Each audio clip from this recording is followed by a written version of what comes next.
Welcome to the Leaderonomics Show. I'm Audrey Tong. In this special episode today, we speak to HR guru Dave Ulrich and RA Thiagaraja, CEO and founder of KPintar Sdn Bhd. Join us together with Roshan Thiran as we find out more about the HR challenges in Malaysia and how to overcome them.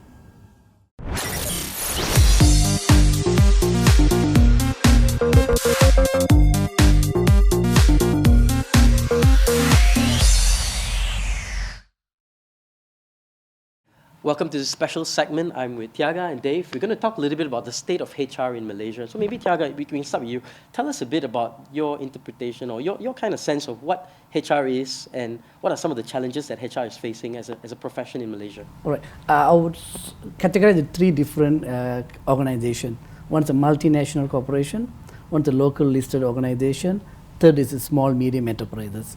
So multinational corporation, they had opportunity to practice a lot of best practices, new strategies, innovative strategies, which they brought it back from the headquarters from Europe and States and Australia. Yep, so it's a copy and paste. Copy and paste. And they do some customization to meet the local needs, cultural sensitivity. Whereas the local listed companies, there are companies that are very proactive in terms of giving more important role and accountability to HR. Other than that, I would say largely they are fulfilling the basic requirement. HR as a policing entity, looking to processes, functional, job function, instead of developing the talent within the organization. So primarily you see HR as an administrative function. Administrative function. In most organizations, yes, most outside the multinationals. Outside the multinationals. And so what are some of the challenges that these companies has? Right. I would say, in my opinion, two. One is the acceptance of the business leaders of HR contribution in a more strategic business partner. Okay. This is one. So business leaders don't accept them. As a business partner. Second, I would say the HR fraternity themselves, they need to upskill their knowledge. They need to realize that they need to unleash their potential. Their roles are larger than what they do, the administrative work. So it's a competency of the HR practitioners. Okay. We can see that from even TalentCorp initiative. When the TalentCorp launched HR certification programs, the take-ups are very low initially. It takes more than a year for the HR fraternity to see the value of getting the certification program. So potential self-awareness. Self-awareness. They need to see that they need to develop themselves. Okay. They are the HR. They organizing and preparing a lot of training schedules, L&D plan for the employees. Okay. So but they need to look into they themselves to develop. Third, I would say the small medium enterprises. The medium-sized enterprises, they are looking into developing their people. Whereas the small enterprises, they're still on an early stage of business or 3 to 5 years. For them, HR will become a secondary because survival is a vital. Business continuity is vital. So that's where I see HRDF playing a lot of important role, providing this incentive and guidance and best practices. Okay. That's the current state of HR in Malaysia. Right. So Dave, based on what has been said by Thiaga, what would your take be in terms of advice or sort of suggestions you would offer to the Malaysian HR community to overcome some of these challenges? Great question. I think there are more opportunities than challenges because I think, first of all, we're seeing for the country to reach its 2020 goals, to move from 28 to 35% in skilled workers, to move from 55 to 65% into a service or knowledge economy, it requires HR issues. It requires talent, leadership, and culture.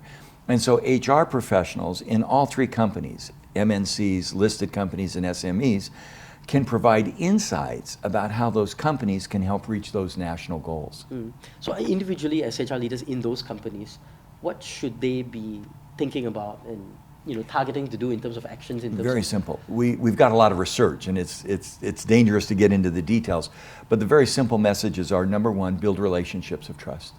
Be trusted. Be what we call a credible activist. The trust doesn't come because you do what you're asked. It comes because you have a point of view. If you're married, I know my friend is married. Has your wife ever given you advice? Yeah. Daily, right? Of course she is. By the way, you trust your wife. I trust my wife of 40 years, but she's an activist. She tells me things that other people may not tell me, and I accept that because I know she cares. HR people should build trust, and then the trust allows us to be active.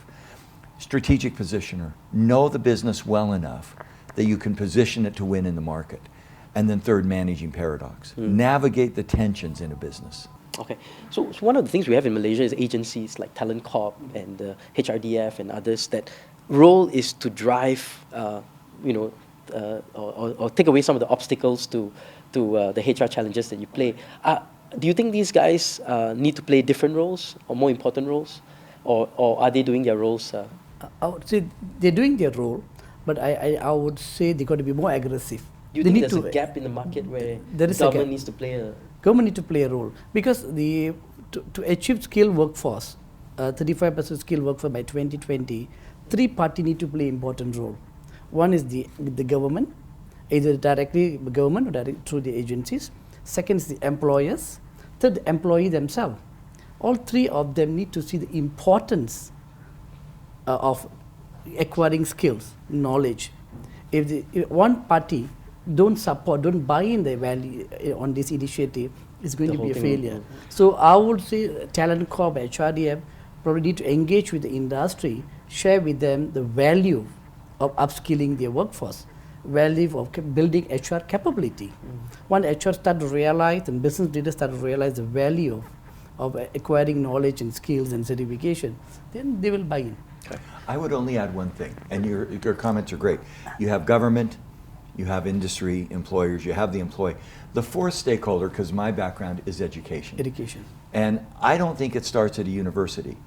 If you have multiple ethnic groups, as Malaysia does, some groups feel disadvantaged, and by the time they get to the university, it's too late. We need to build education early, in the homes and in the education, so that young people have knowledge and skills that give them choice.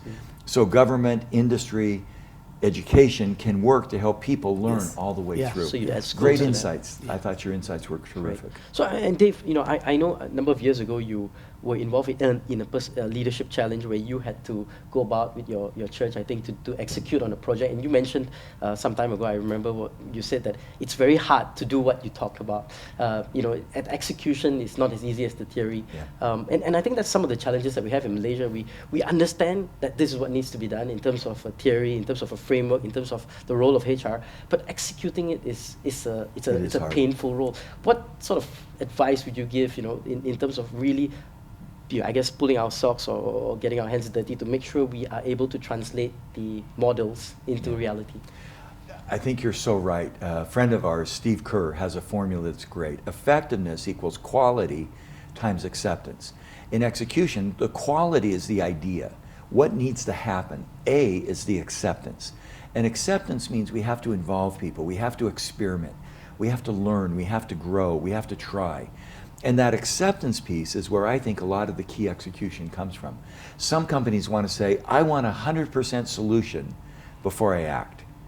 In today's world, they're never going to get there. I want a quick solution. You may not have a perfect list of interview questions before you start the interview, but you learn, you grow, you act, you experiment. In the psychology world, that's called creating a growth mindset. Can we constantly learn and grow from the work that we do?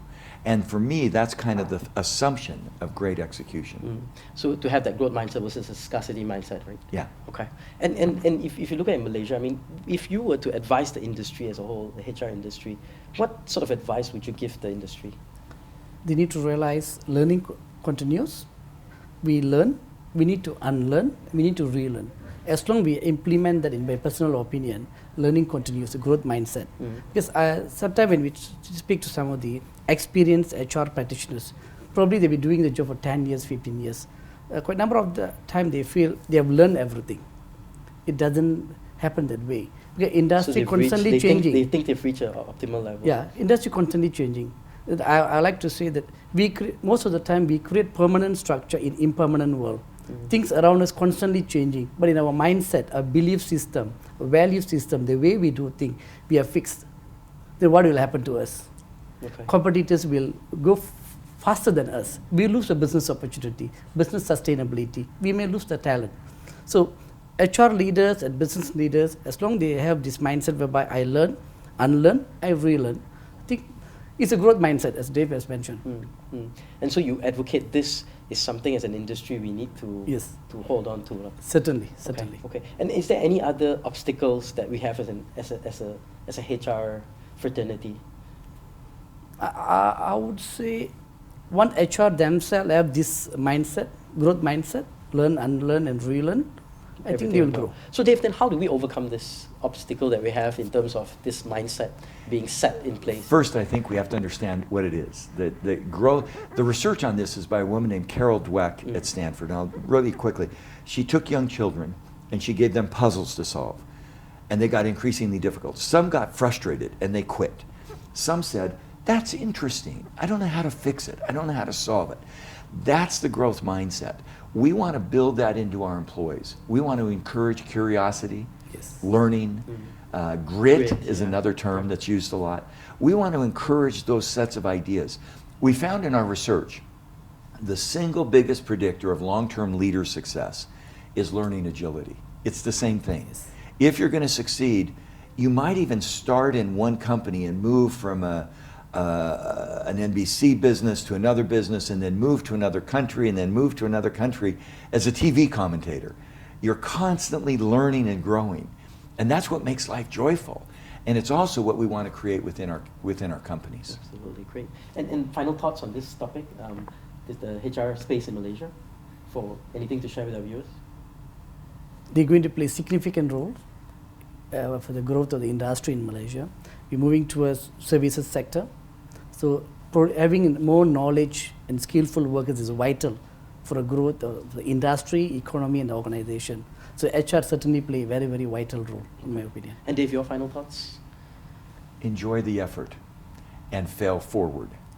Fail forward and learn always. Okay. What would your final thoughts be? You know the HR, you know the community, you interview brilliant people on your show. What would be your recommendation? I like the way you put me on the spot all the time. But I think you guys summarize it pretty well. I think as an organization, as a fraternity, we need to move forward. And I think the way to move forward is to unlearn or unblock some of the beliefs that we have that are holding us. I think as a community, we're stuck in the legacies of what we think HR is. The world has moved. Every function has transformed. Finance has significantly from bean counters to who they are today.